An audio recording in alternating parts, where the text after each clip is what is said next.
하겠습니다.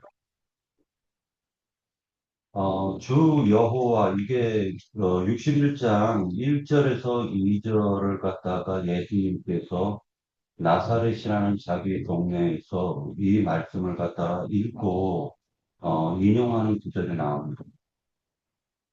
그런데 굉장히 이 말씀이 그 예수님께서도 하셨던 것처럼 되게 중요한 말씀입니다.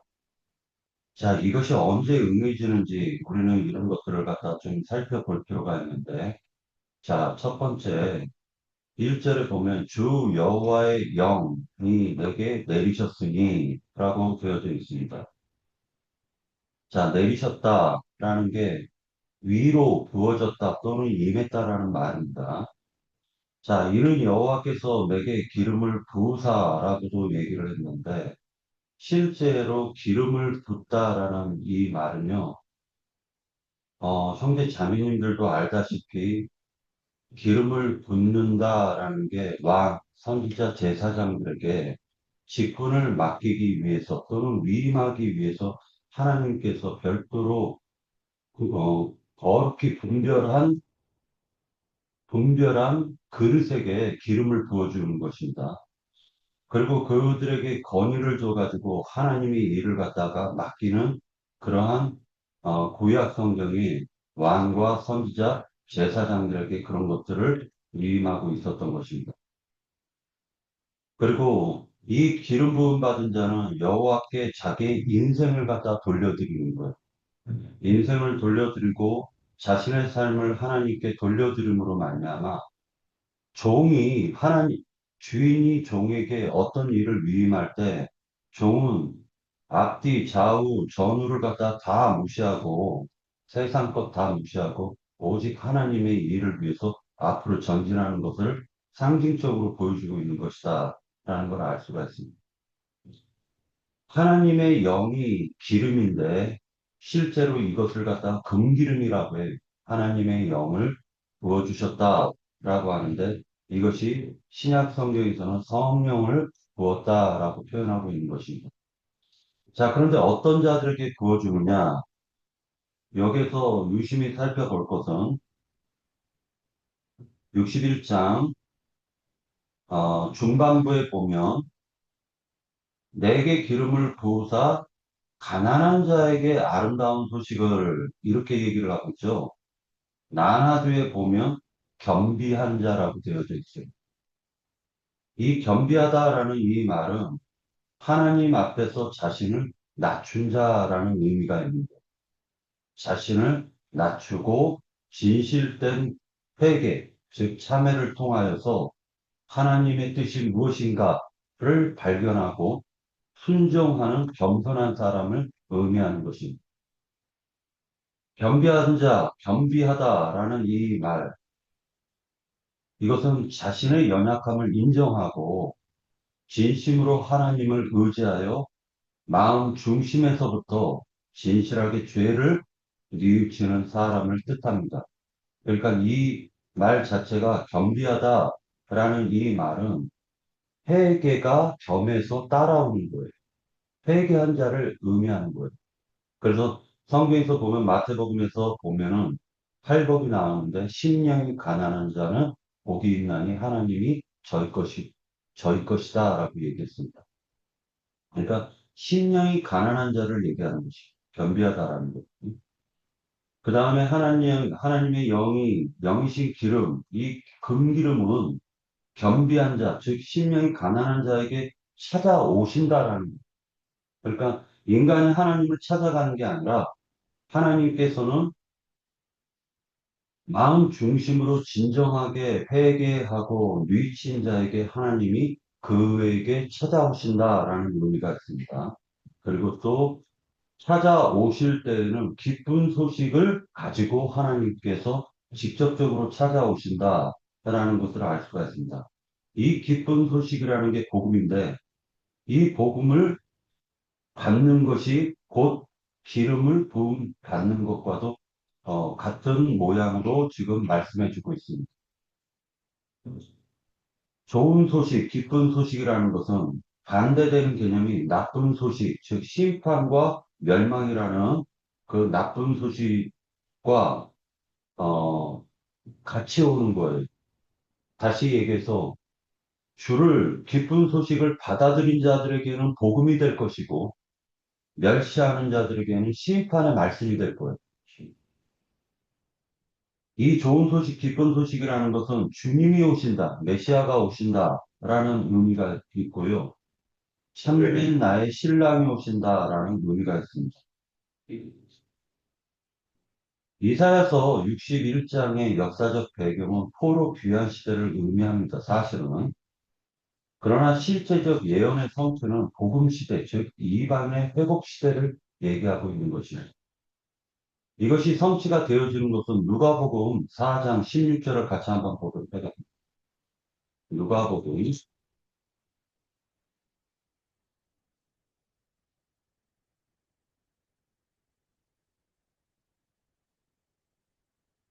자, 찾으신 분이 4장 16절에서부터 좀 읽어보시겠습니까? 예수께서 그 자라나신 곳 나사렛에서 이르사 안식일에 자기 기례대로 회당에 들어가사 성경을 읽으시려고 서심해 선지자 이사야의 글을 드리고는 책을 펴서 이렇게 기록한 대로 찾으시니 곧 주의 성령이 내게 임하셨으니 이는 가난한 자에게 복음을 전하게 하려 하시고 내게 기름을 부으사 나를 보내사 포로된 자에게 자유를 눈먼 자에게 다시 보게 함을 성사하며 밀린 자를 자유케 하고 주의 은혜를 전파하게 하려 하심이라 하였더라. 네. 여기에서 우리가 발견할 수 있는 거는요. 보복의 해는 주께서 의도적으로 빼셨다는 거지. 의도적으로 빼셨다는 거. 이사야서를 지금 읽는데 은혜의 해만 은혜의 해를 전파하게 하려 하심이니라 라고 얘기를 하는데 보니까 은혜의 해를 선포는 하셨는데 보복의 날은 빼셨어요. 의도적으로. 이 보복의 날을 갖다가 뺀 이유는 실제로 지금 예수님께서 이 말씀을 갖다가 어디서 하시냐면 갈릴리 예수께서 14절에 보면 예수께서 성령의 능력으로 갈릴리에 돌아가시니 그 소문이 사방에 퍼졌고 신이 그 여러 회당에서 가르치심에 무사람에게 칭송을 받더라라고 얘기를 하면서 나사렛에 가셔가지고 나사렛 회당에서 이 말씀을 읽은 거예요. 그런데 이 말씀을 읽으시면서 뭐라 얘기하냐면 20절에 보면은요. 책을 덮어 그 맡은 자에게 주시고 앉으시니 회당에 있는 자들이 다 주목하여 보더라. 이에 예수께서 그들에게 말씀하시되 이 글이 오늘 너희 귀에 응하였느니라 라고 말씀하셨습니다. 그러니까 은혜의 해를 선포하시는 지금 가정을 말씀하고 계시는 거예요. 보복의 날은 실제로는 이방인의 충만한 수가 차고 난 이후에 하나님께서 보복의 날을 또한 예비해 두셨다라는 걸 암시해 두고 있는 의미가 있습니다. 자, 이 부분을 갖다가 그 성경으로 한번 증명을 해 보려고 하는데요. 일단 로마서 11장 25절을 한번 보도록 하겠습니다. 로마서 11장 25절. 11장 25절. 자, 제가 읽을까요? 준비를 너희가 쓰고 잠깐만요. 잠깐만요. 255번. 255장. 로마서 11장. 글씨가 너무 적은데? 아, 세우신 거.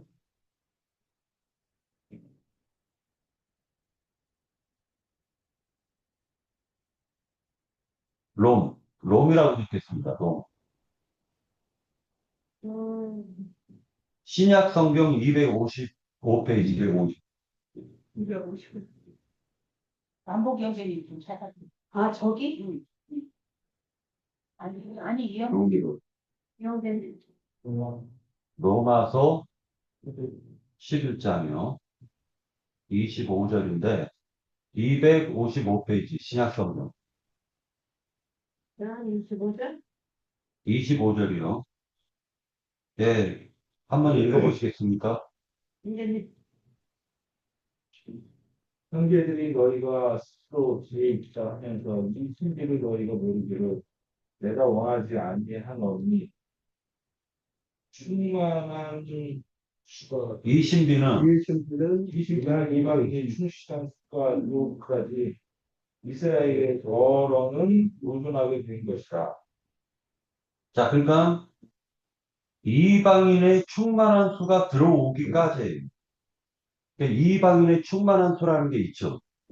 이방인의 충만한 수가 있어요. 그러니까 지금 역사적으로 보면 2000년이라는 시간이 왜 이렇게 흘러가고 있냐면은 이방인의 충만한 수를 채워가고 있는 중이라는 거예요.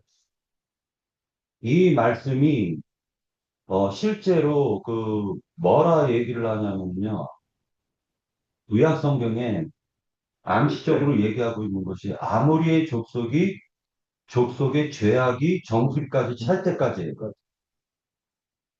반대되는 개념은 가나안 땅을 갖다 침범하러 들어갈 때에 하나님께서 애굽의 이스라엘 백성들을 갖다가 400년 동안을 보호하고 계셨던 이유는 그들을 준비하고 구속받은 사람들을 준비하는 과정도 필요하지만 죄인들의 죄악이 정수리까지 찰 때까지 하나님은 기다리신다라는 것입니다. 그래서 이방인의 충만한 수가 찬다라는 것은 결국 구원받을 자, 이방인 가운데서 구원받을 자가 없으면 하나님이 심판이 내려진다라는 거예요. 어, 다니엘서 2장을 같이 한번 볼까요? 다니엘서 2장.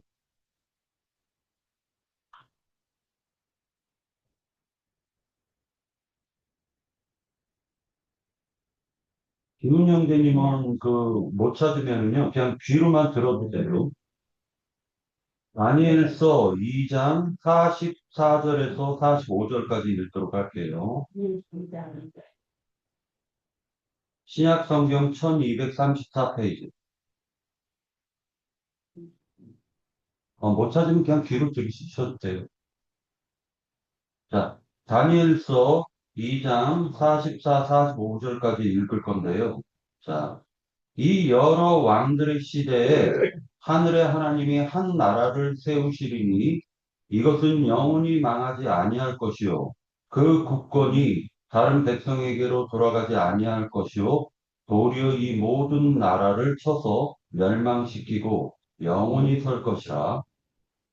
손대지 아니한 돌이 산에서 나와서 새와 녹과 진과 은과 금을 부서뜨린 것을 왕께서 보신 것은 크신 하나님이 장래일을 왕께 알게 하신 것이라.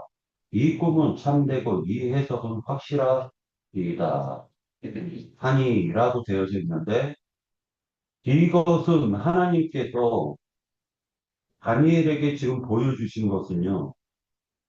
바벨론 신상이 위로는 금으로 되어 있고 그 다음에 가슴서부터 배까지는 은으로 되어 있고 그 다음에 그 허벅지에서부터 어느 정도까지는 또 노수로 되어 있고 그리고 그 밑으로 쇠와 진흙으로 되어 있다는 거예요. 그러니까 이것은 뭐를 지금 얘기하고 있냐면은 그 신상을 갖다가 하나님께서 층으로 나누셨다라는 게 지금 바벨론을 세상 나라로 본 거예요. 그리고 세상 나라는 금신상을 숭배하게 돼 있다라는 것입니다. 그런데 그 금신상이 어디까지는 금이에요. 그러니까 지금 현재 이 말씀을 해석할 때 이 다니엘서의 해석에서는 뭐라 얘기를 하고 있냐면은 금은 바벨론의 느부갓네살 장신이라고 얘기하는 거예요.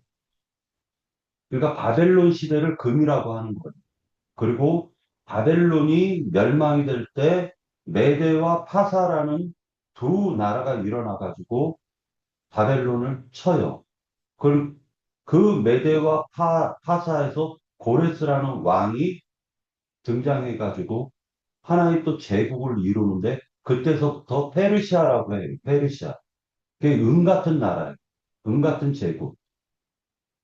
그 페르시아가 멸망이 되고 난 다음에 헬레니즘이라고 해서 알렉산더 대왕을 통해서 헬라가 이루어지는 것입니다.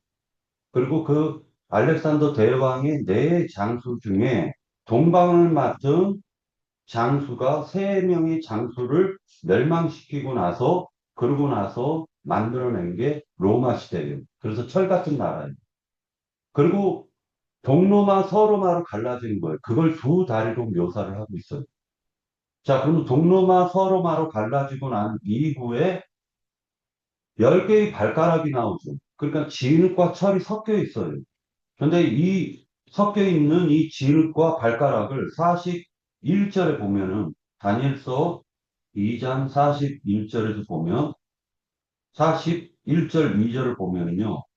왕께서 그 발과 발가락이 얼마는 토기장의 진흙이요 얼마는 쇠인 것을 보셨은즉 그 나라가 나누일 것이며 왕께서 쇠와 진흙이 섞인 것을 보셨은즉 나라가 쇠 같은 튼튼함이 있을 것이나 그 발가락이 얼마는 쇠요 얼마는 진흙인즉 그 나라가 얼마는 든든하고 얼마는 부서질 만한 것이며 라고 얘기합니다.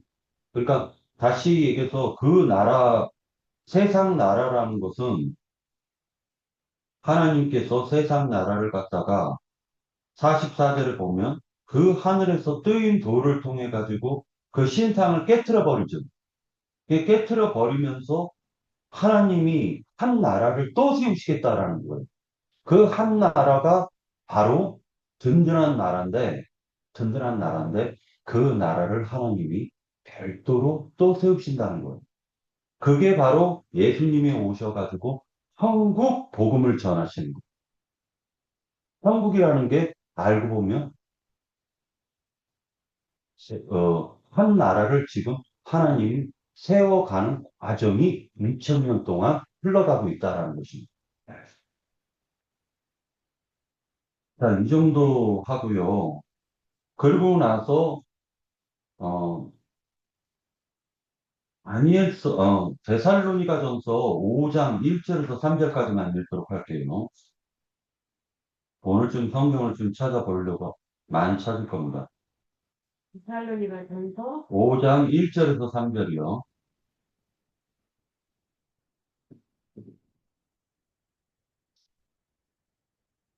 자, 찾았나요?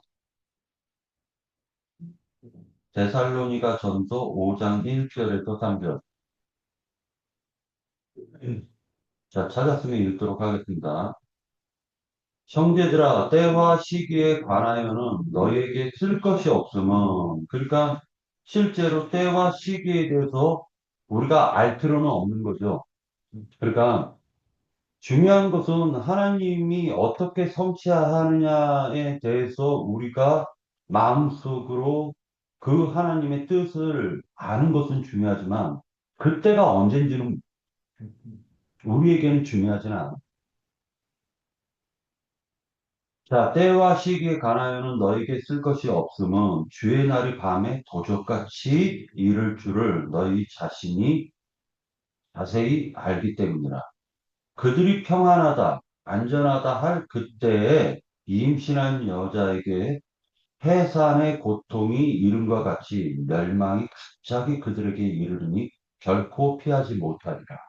했으니까 알고 보면 멸망이라는 게 언제 오냐면은 세상 사람들이 평안하구나, 안전하구나 할 때에 멸망이 오는 거예요.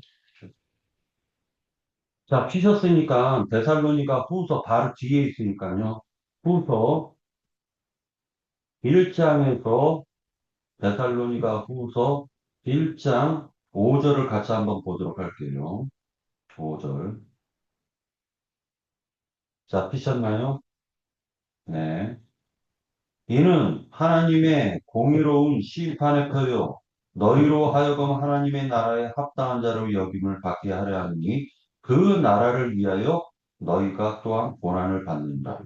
너희로 받게 하는 자들에게 환난을 갚으시고 환난을 받은 너희에게는 우리와 함께 안식으로 갚으실 것이니 하나님의 공이시니 아, 예, 공이니 주 예수께서 자기의 능력의 천사들과 함께 하늘로부터 불꽃 가운데 나타나실 것이다. 라고 얘기를 합니다. 이렇게 말해놓고 2장 3절을 한번 볼까요? 2장 3절. 2장 3절. 데살로니가 후서 2장 3절. 자, 이건 황교안 형제 한번 읽어볼래요? 네. 누가 어떻게 하여도 너희가 미혹되지 말라. 먼저 벽에 하는 일이 있고 또 불법의 사람 곧 멸망의 아들이 나타나기 전에는 그 날이 이르지 아니하리니. 자, 멸망의 자식이 나타나기 전까지는요, 그 날이 이르지 않아요. 그러니까 한편에서는 지금 어떻게 하고 있냐면은 우리가 지금 이 흐름을 보면요. 예수님이 오셨을 때를 생각하면서 읽으셔야 돼요. 말하자면 유대교라는 게 절정에 이루어졌을 때, 절정에 이르렀을 때 예수님이 오시는 거예요. 다시 얘기해서 멸망의 자식이 나타나는데 한편에서는 멸망의 자식이 나타나는데 그때 사절을 보면 그는 대적하는 자라 신이라 불리는 모든 것과 숭배함을 받는 것에 대항하여 그 위에 자기를 높이고 자기의 성전에 앉아 자기를 하나님이라고 내세우느니라. 내가 너희와 함께 있을 때 이 일을 너희에게 말한 것을 기억하지 못하느냐. 너희는 지금 그로 하여금 그의 때에 나타나게 하려 하여 막는 것이 있는 것을 아나니 라고 하니까 알고 보면은 대적하는 자가 이미 준비되어져 있는데 그가 아직은 나타나지 않아요. 믿고 있는 게 있다는 거예요. 실제로 보면 불법의 비밀이 이미 활동하였으나 지금은 그것을 막는 자가 있어 그 중에서 옮겨질 때까지 하리라 라고 되어져 있습니다. 그러니까 성경에서 보면은 이방인의 충만한 수가 차가면 차갈수록 무엇인가가 불법의 자식이 나타나지 못하게 막고 있더라는 거예요. 어떤 신이.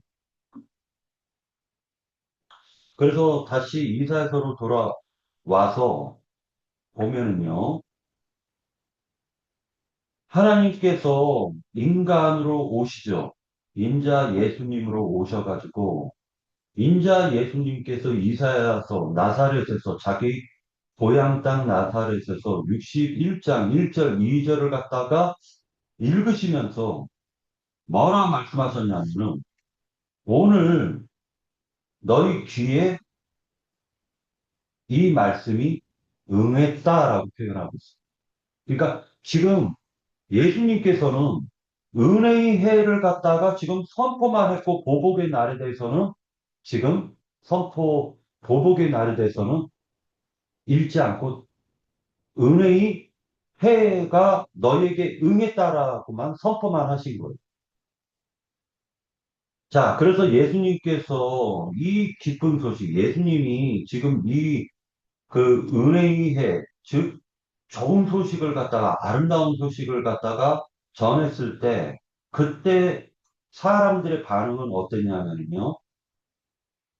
이사야서 61장을 같이 볼게요. 나를 보내사 마음이 상한 자를 고치시며, 가난한 자에게 아름다운 소식을 전하게 하려 하심이라. 이 가난한 자, 겸비한 자는 누가 속해 있냐면은 마음이 상한 자, 그 다음에 포로된 자, 그 다음에 갇힌 자, 이런 자들이 지금 은혜의 해를 맞이하는 거예요. 그 대표적인 게 바로 지금 포로로 사로잡힌 이스라엘 백성들이 바벨론에게 억압을 받고 있는 상태잖아요. 세상의 나라의 군왕들에게 바벨론의 포로로 사로잡혀서 마귀가 통치하는 그 세계에 갇혀 있는 상태란 말이에요.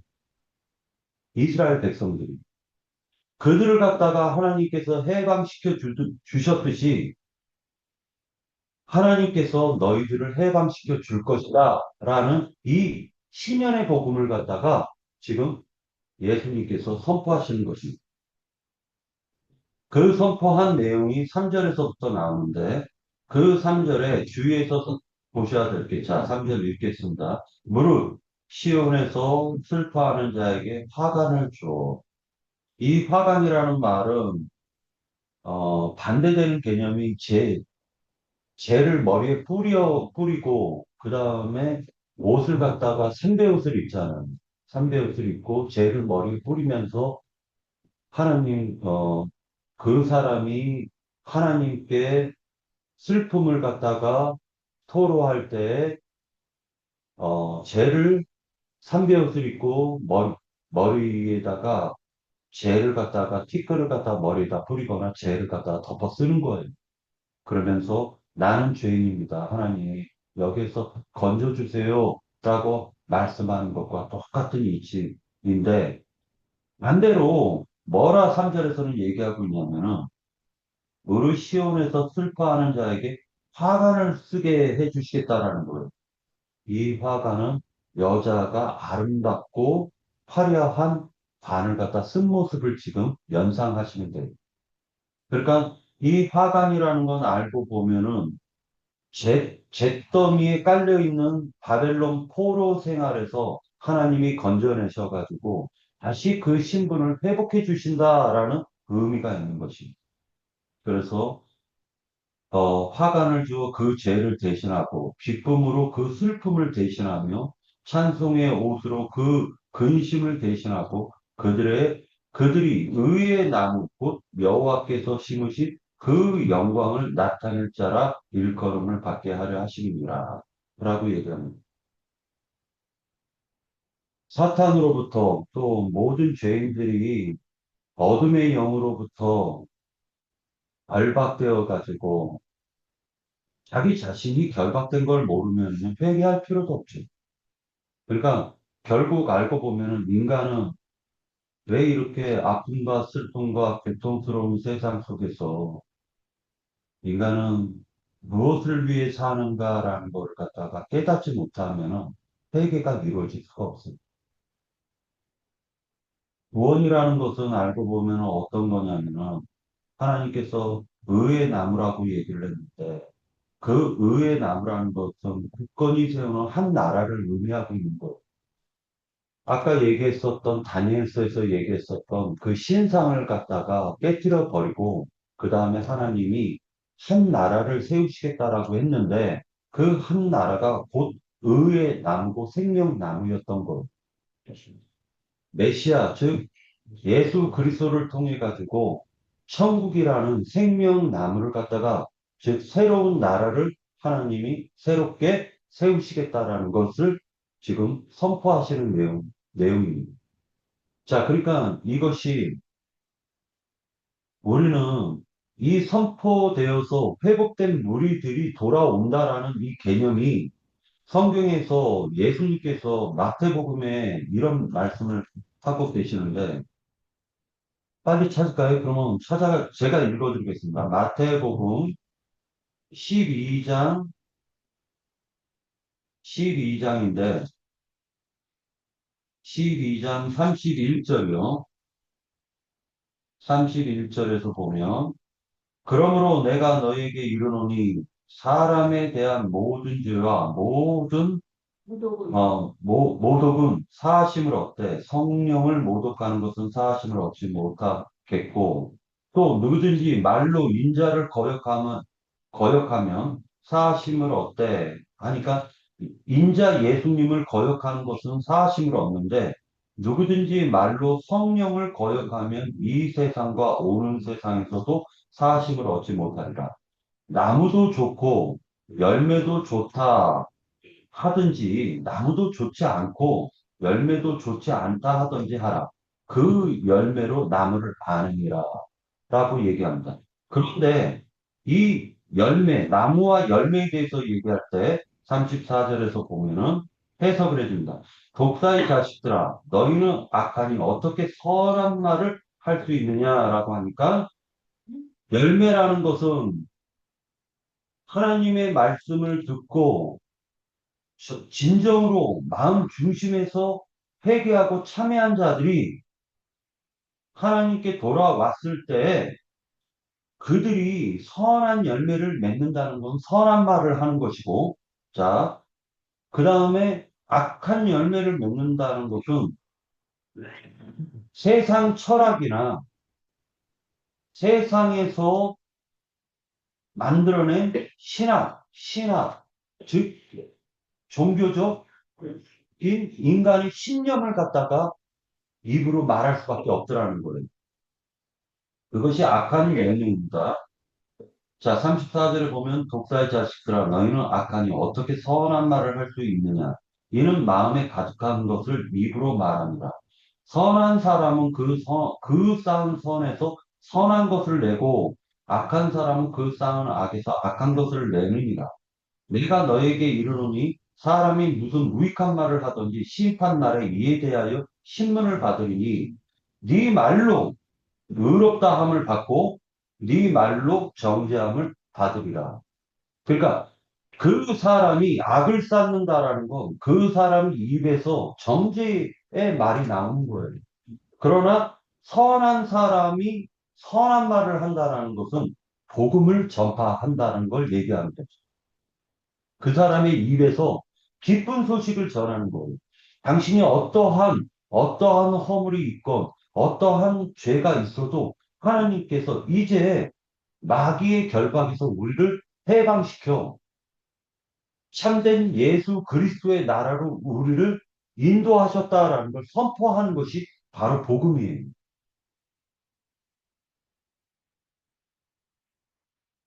어, 여기까지 하고요. 여기까지 하고, 저기 그 1부는 마치고 2부 들어가도록 하겠습니다.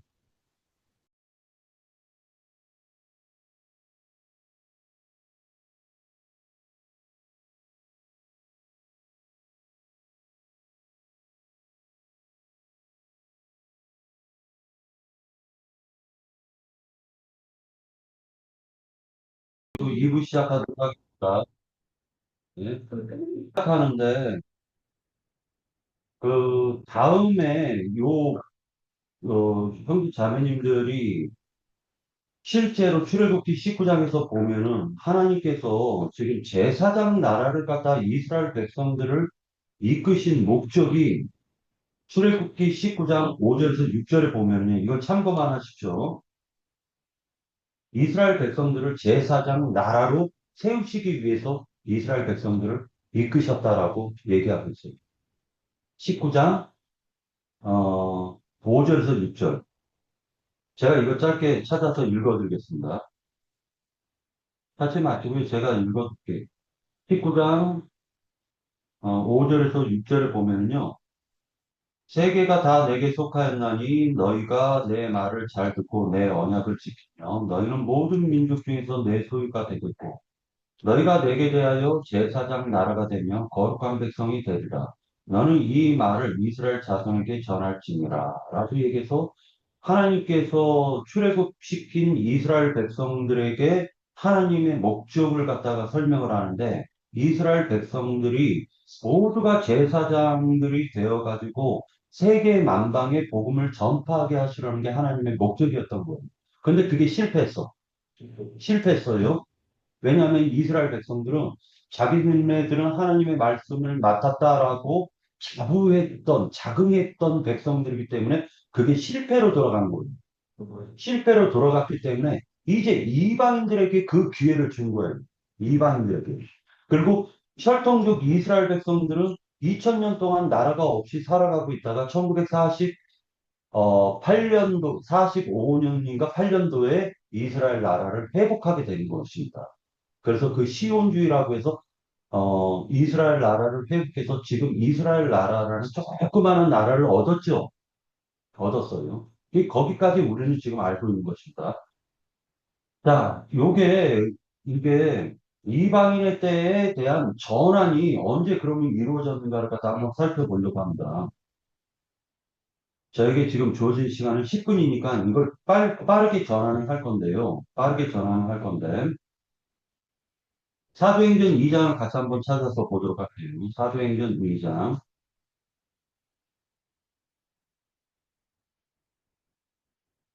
사도행전 2장을 갖다가 같이 한번 찾아서 보도록 할게요. 자, 사도행전만 찾으시면 돼요. 그 이후로는 계속 따라오시기만 하면 되니까, 사도행전 2장 46절, 45, 46절만 읽도록 하겠습니다. 46, 47절까지요. 네. 자, 베드로가 복음을 전해가지고 3천 명이 구원을 받죠. 3천 명이 구원받아요. 자, 오순절 능력을 덧입고 난 이후에 베드로가 성령에 충만해져서 복음을 갖다 전파합니다. 복음을 딱 전파하시고 난 이후에 3천 명이 구원을 받는데 그 3천 명이 예루살렘의 교회인 줄 알았어요. 예루살렘에 모이는 그 교회로 예루살렘 성전에서 모이는 자들이 있고 그 다음에 성전에서 빠져나와 가지고 별도의 모임을 갖다가 별도로 갖는 거예요. 자, 이제 두 가지를 봐야 돼요. 성전에서 모인 자들이 그들을 이 성전에 모이는 자들은 예수님을 안 믿어요. 안 믿는 자들이에요. 그죠? 이들은 말하자면 자기네들의 전통을 믿는 거예요. 전통적으로 믿어왔던 종교 체계를 믿는 거지, 실제로는 예수님을 안 믿습니다. 자, 그러니까, 그런데 예수님을 갖다가 믿게 됐어요. 3천 명이. 46절을 같이 볼게요. 2장 46절. 날마다 마음을 같이하여 성전에 모이기를 힘쓰고 집에서 떡을 떼며 기쁨과 순전한 마음으로 음식을 먹고 하나님을 찬미하며 또 온 백성에게 칭송을 받으니 주께서 구원받은 사람을 날마다 더하게 하시더라 라고 얘기한다. 이 말이 무슨 말이냐면 예루살렘 성전에서 모이는 자들이 있고 그 다음에 이스라엘 백성들이 하나님이 별도로 빼내셨는데 그들이 아직 성전 모임에서 벗어나지는 못하더라는 거예요. 그러니까 두 가지를 다 해요. 성전에 모이는 것도 힘쓰고 집에서 모여가지고 기도하는 것도 힘써요. 이 두 가지 신앙을 두 마음을 품기 시작하더라는 거예요. 근데 완전하게 복음을 받았으면 성전 모임을 딱 폐해버려야 되는데, 폐해야 되는데, 폐하지 않고 성전에도 가고 집에서도 모이고, 성전에도 가고 집에서도 모이고, 이 신앙을 하더라는 거예요. 이놈들이. 이게 되게 중요한 것입니다. 이 되게 중요하기 때문에 이 부분을 갖다 좀 잘 생각하셔야 됩니다. 자, 예루살렘 성전은 예수님께서 인자로 오셔가지고 인자 예수님께서 뭐라 선포하셨냐면요. 성전을 가리켜서 돌 위에 돌도 남지 아니하리라 라고 하고 심판을 선고하셨죠. 선고를 했음에도 불구하고 이스라엘 백성들은 성전에서 모인다라는 게 이게 말하자면 믿음이 둘로 쪼개져 있는 거예요. 성전도 가고 집에서도 모이고 자, 그런데 비밀한 것은 뭐냐면요. 별도의 성전의 예배를 딱 끊어버린 무리들이 있는데 그 무리들이 성령 받은 120 성도는 마가의 다락방에 여전히 모이더라는 거예요. 성전 모임 끊었어요, 그들은. 그들은 성전 모임을 끊는 것입니다. 마가의 다락방에 숨겨진 무리들이 있는 거예요. 그래서 우리는 세 가지로 볼 수가 있는 것입니다. 성전에 심판받는 자들의 모임과 성전도 가고 집에서도 모이는 많은 무리들과 그 중에서 또 빼낸 마가의 다락방의 120 성도들의 모임이 세 가지가 지금 영적으로 대비되고 있다라는 걸 우리는 볼 수가 있는 거예요. 그런데 이 무리 가운데 하나님께서 시대적 전환을 갖다가 이제 하기 시작하는데, 중간은 다 생략할게요. 저는 이 무리들을 갖다가 지금 사도행전 2장 46절의 무리들을 뭐라고 칭하고 싶냐면은, 야고보의 유월절 누룩 섞인 교회라고 칭하고 싶어요. 노아의 방주로 보면 부정한 짐승의 맨 하층에 있는 자들이다라고 칭하고 싶다는 거예요. 이들은 그 3천 명, 5천 명 가운데서 회심하고 돌이킨 사람들을 갖다가 하나님께서 다시 별도로 빼내시는 거예요. 별도로. 별도로. 이들을 어떻게 별도로 빼내느냐? 야고보의 순교와 스데반의 순교를 통해서 빼내시는 것입니다.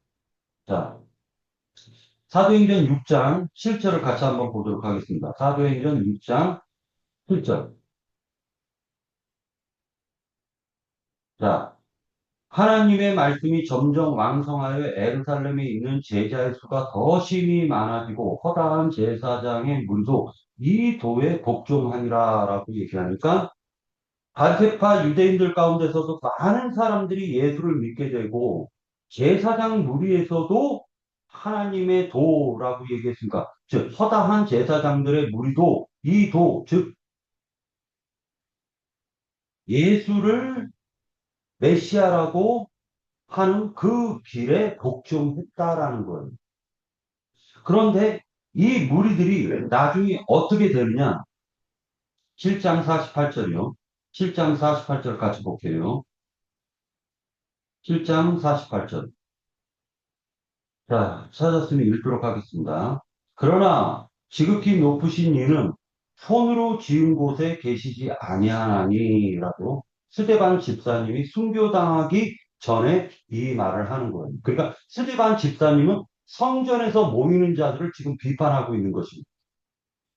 사람의 손으로 지은 성전에서 모이는 것은 하나님의 뜻이 아니다라고 얘기를 하면서 말씀을 인용하는데 하늘은 나의 보좌요 땅은 나의 발등상이니 너희가 나를 위하여 무슨 집을 짓겠으며 나의 안식할 처소가 어디냐 이 모든 것이 나의 손으로 지은 것이 아니냐라고 얘기해가지고 땅의 성전에 대해서 눈으로 보이는 성전에 대해서 부정하는 말씀을 스데반 집사님이 다 하시는 거예요. 자, 그리고 난 다음에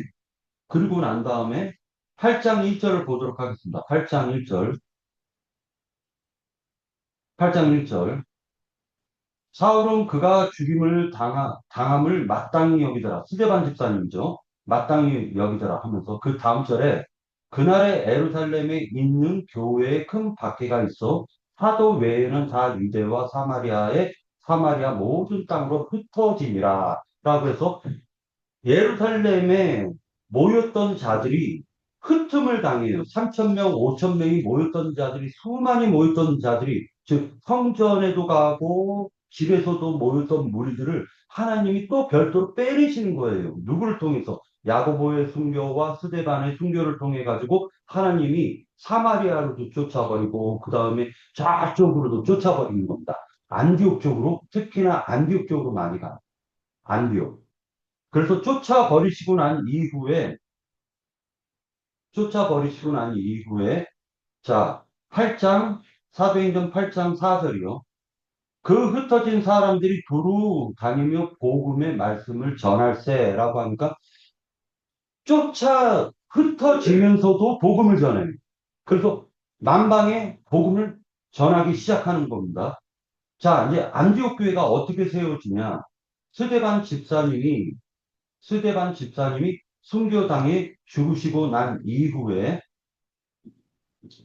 순교당에 죽으시고 난 이후에 안디옥 교회가 어, 그 만들어지는데 아직 이때도 베드로는 성전도 가고 베드로의 믿음이라는 게 이방인과 접촉도 안 하고 베드로와 요한이 이방인과 접촉도 안 하고 그 다음에 성전에서도 모이고 그 다음에 저기 그 집에서도 모이는 것을 왔다리 갔다리 거리다가 베드로가 왔다리 갔다리 거리다가 스데반 집사님이 죽으시고 난 이후 베드로가 그,